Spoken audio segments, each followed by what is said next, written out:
এই সরকার যতক্ষণ থাকবে এটা হবে। এই সরকার যেদিন থেকে থাকবে না, একটা হিন্দুর কোনো সেদিন কেউ চোখ তুলের কথা বলবে না। Because we have an emotional relation, historical relation, heritage from the heritage point of ours and from yours also. 190 years you ruled in India, and when you ruled before independence, Calcutta was the capital of India. So you build up so many buildings, the heritage buildings and so many things. Every day we used to remember. এই যদি একজন স্বাধীনতা সংগ্রামীর সত্যি রক্ত গায়ে থেকে থাকে, সেই ধরনের কথা কখনো বলতে পারে। আমার বাবা স্বাধীনতা সংগ্রামী ছিলেন, খুব অল্প বয়সে মারা গেছে, তখন আমার 9-10 বছর বয়স। তোমার নিজের বাবার কথাটা বলতে বলো না, তোমার বাবা তো স্বাধীনতা সংগ্রামী ছিলেন। গেছে যখন কোহিনুরটা নিয়ে চলে আসার সময় এতগুলো চোর তো নিয়ে গেছে। হাততালি দেওয়ার জন্য 5 লাখ টাকা, পেছনে হাঁটার জন্য 5 লাখ টাকা করে সিকিউরিটি ডিপোজিট দিয়ে গেছে। মৃণাল ঘোষ পুরো অর্গানাইজ করেছে কিনা এই সমস্যা, মানে কালকে বিক্ষোভটাকে জানতে হবে, কারণ একমাত্র শকুনি উনি হতেন। মানে স্ক্রিপ্টের আশঙ্কা করছেন। সাহেবদের ইংরেজি উনি বোঝেননি, আর ওনার ইংরেজি সাহেবরা বোঝেনি। ভাইপোর যাতায়াতে সুবিধা, বাংলার কি হবে? পুলিশকে কেউ ভয় পায় না, পুলিশের সামনে মারছে গাড়িতে, পুলিশ দাঁড়িয়ে দাঁড়িয়ে ক্যালানে কার্তিকের মতন দাঁড়িয়ে দাঁড়িয়ে দেখছে। নীরব দর্শক বললে ঠিক গায়ের জ্বালা মেটে না, বুঝলাম। 10টা লোক মিলে যদি আমার বাড়িতে মারতে আসে, তুমি তাকে দাঙ্গা বলবে না তো। দাঙ্গা তখন যখন আমিও তোমায় মারবো, তুমিও আমায় মারবে। হিন্দুরা মার খেয়েছে একতরফা, হিন্দুরা চিরকাল মার খেয়ে গেছে একতরফা, কখনো দাঙ্গা হয়নি। হিন্দুরা আক্রান্ত হয়েছে। মুখ্যমন্ত্রী লন্ডন সফরে গিয়ে শিল্প আনতে ব্রিটিশদের তুষ্ট করতে গিয়ে তিনি বলছেন যে তাদের সাথে নাকি ইমোশনাল একটা অ্যাটাচমেন্ট রয়েছে। তিনি কি ভুলে গেলেন যে কিভাবে বিপ্লবীরা সংগ্রাম রক্তক্ষরণ করে ভারতকে স্বাধীনতা এনে দিয়েছিলেন? বিপ্লবীর কথা বললে বাদ দাও না, বিপ্লবীদের কথা বাদ দাও। হ্যাঁ, বিনয় বাদল দীনেশ, ক্ষুদিরাম বোস, নেতাজি সুভাষচন্দ্র বোস, প্রীতিলতা ওয়াদ্দেদার, এসব বাদ দাও। ওনার নিজের বাবার কথাটা বলতে বলো না। ওনার বাবা তো স্বাধীনতা সংগ্রামী ছিলেন। কি স্বাধীনতা সংগ্রাম করেছেন জানি না, উনি যেটা বলেন যে স্বাধীনতা সংগ্রামী ছিলেন ওনার বাবা। তো ভাই, স্বাধীনতা সংগ্রামীর মেয়ে হয়ে কেউ আর যা খুশি বলুক, সে পাকিস্তান প্রেমও দেখা, সে ব্রিটিশ প্রেম দেখাবে, সে ব্রিটিশ প্রেম দেখাবে। ব্রিটেন একটা স্বাধীন দেশ, ইংল্যান্ড একটা স্বাধীন দেশ, আমরা একটা স্বাধীন দেশ। আমাদের বাধ্যতা আছে কিছু রাজনৈতিক সম্পর্ক রাখার, কূটনৈতিক সম্পর্ক রাখার, ব্যবসায়িক সম্পর্ক রাখার বাধ্যবাধকতা আছে। প্রেম ভালোবাসার সম্পর্ক আর যাই হোক ইংরেজদের সাথে করতে আমি রাজি।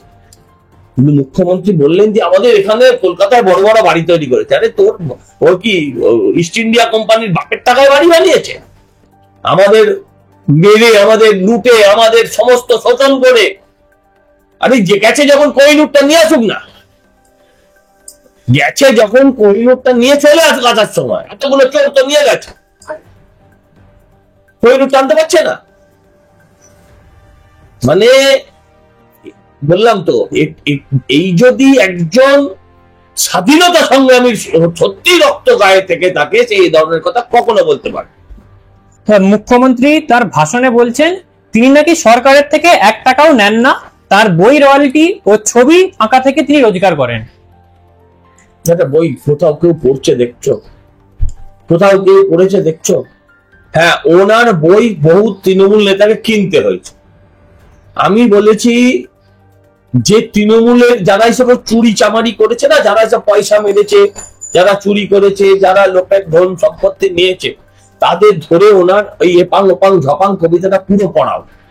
তারা টাকা এনে দিয়ে দেবে। পার্থ যে কোনো কথা স্বীকার করছে না, পার্থকে বলে পুরো বইটা প্রথম থেকে শেষ অব্দি পড়তে হবে। দেখবে পার্থ চ্যাটার্জি বলবে আমি যা টাকা নিয়েছি সব এনে ফেরত দিয়ে দিচ্ছি, ওই বই পড়তে পারবে। ওই বই আবার বেস্ট সেলার, ওই বই আবার বেস্ট সেলার। এত নিচে নেমেছে বুদ্ধিজীবীরা, এত স্থাবক। হাততালি দেওয়ার জন্য 5 লাখ টাকা, পেছনে হাঁটার জন্য 5 লাখ টাকা করে সিকিউরিটি ডিপোজিট দিয়ে গেছে। কোর্টে 5 লাখ টাকা সিকিউরিটি ডিপোজিট দিয়ে যেতে হয়েছে। কিসের জন্য? পেছনে হাঁটবে আর হাততালি দেবে আর ম্যা ম্যা ম্যা ম্যা করবে। ভাবা যায়? দাদা সেই কুণাল ঘোষ কিন্তু বলছেন যে এই ওই লন্ডন সফর সেটি হচ্ছে ঐতিহাসিক সফর। ঐতিহাসিকই তো বটে। ইতিহাসের পাতায় চিকাগো ধর্ম সম্মেলন যেমন লেখা ছিল, হ্যাঁ, কেলগের কেলোটাও ইতিহাসের পাতায় ওইভাবেই লেখা থাকবে। ঐতিহাসিক তো বটেই, ঐতিহাসিক নয়? কুণাল ঘোষ পুরো অর্গানাইজ করেছে কিনা এই সমস্যা, মানে কালকের বিক্ষোভটাকে জানতে হবে আমার। কারণ একমাত্র শকুনি উনি হতেন। মানে স্ক্রিপ্টের আশঙ্কা করছেন? নাথিং ইম্পসিবল না। মুখ্যমন্ত্রী বলছেন 19 লক্ষ কোটি টাকার শিল্পের প্রস্তাব এসেছে।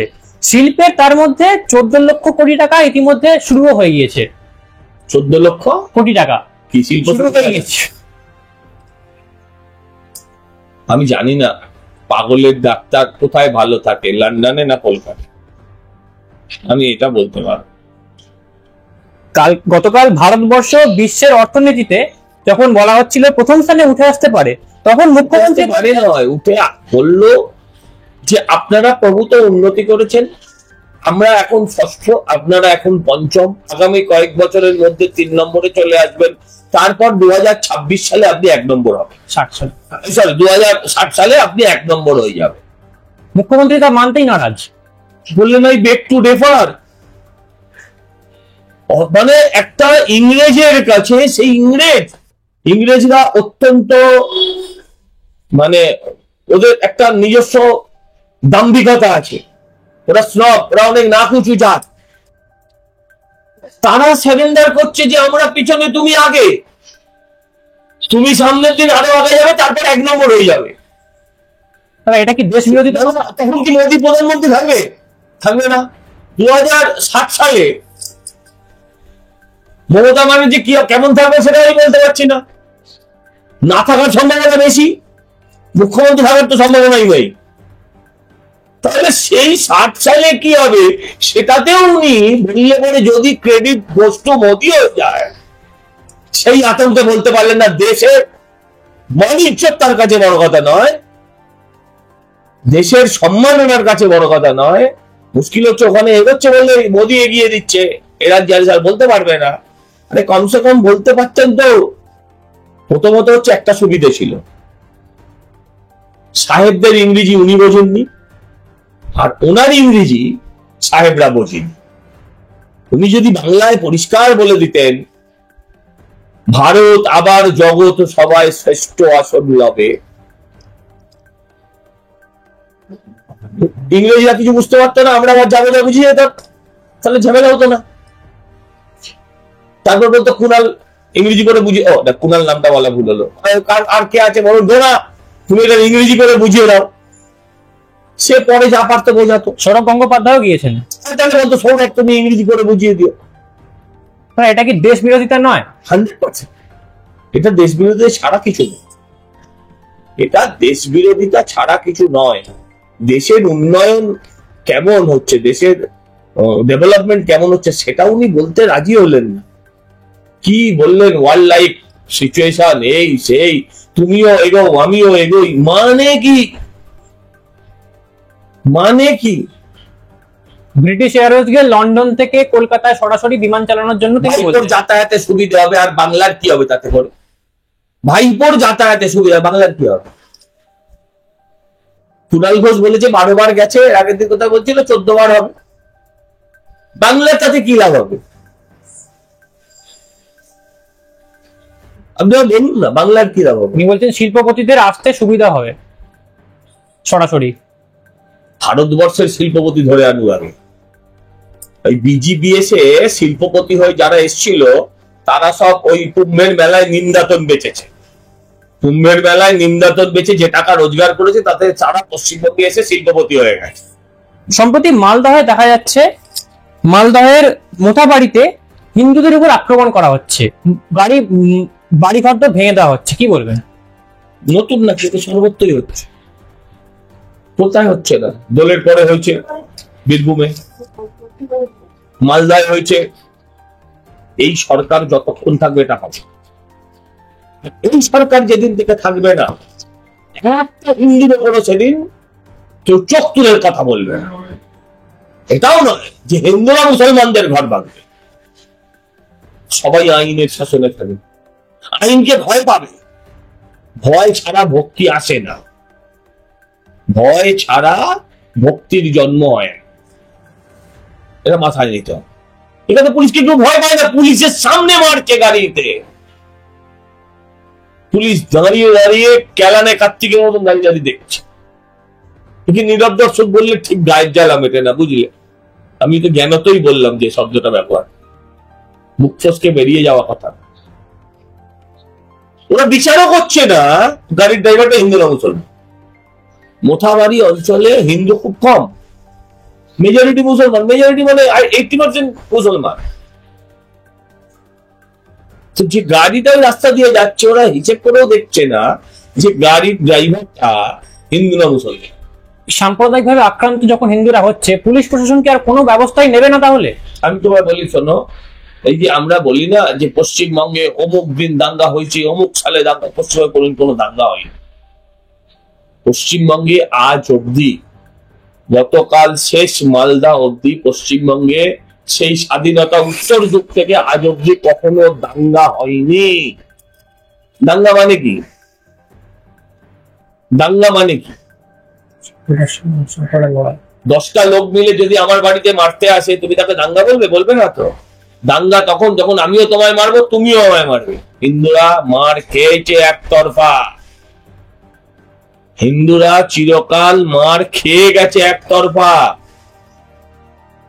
কখনো দাঙ্গা হয়নি। হিন্দুরা আক্রান্ত হয়েছে। দাঙ্গা যদি বলো তাহলে ভারতবর্ষে একটাই হয়েছে, সেটা গুজরাটে 2002 সালে, যেখানে হিন্দু রিটালিয়েশন হয়েছে, হিন্দু পাল্টা মেরেছে, হিন্দু পাল্টা মেরেছে।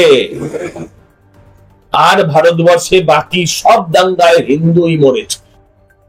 গোপাল মুখার্জি, মানে যাকে আমরা গোপাল পাটা বলেছিলি, ভানু বোসেরা ছিল বলে কলকাতা, মধ্য কলকাতা, আরো কিছু পাঞ্জাবি অর্গানাইজেশন, কিছু শ্যামবাজার টামবাজার, উত্তর কলকাতার কিছু ওই যারা তখনকার দিনে যারা ব্যায়াম করতো, পালোয়ান, বডি বিল্ডার, এই সমস্ত সংগঠন, বিভিন্ন পাড়ার বকাটে ছেলে বলুন, মারকুটে ছেলে বলুন, তারা ছিল বলে হিন্দু রক্ষা পেয়েছে। তারা খুন করেনি, তারা পাল্টা দাঙ্গা করেনি, তারা লুট করেনি, তারা মেয়েদের রেপ করেনি, অন্য লোকের বাড়ি জ্বালায়নি, তারা প্রোটেক্ট করেছে।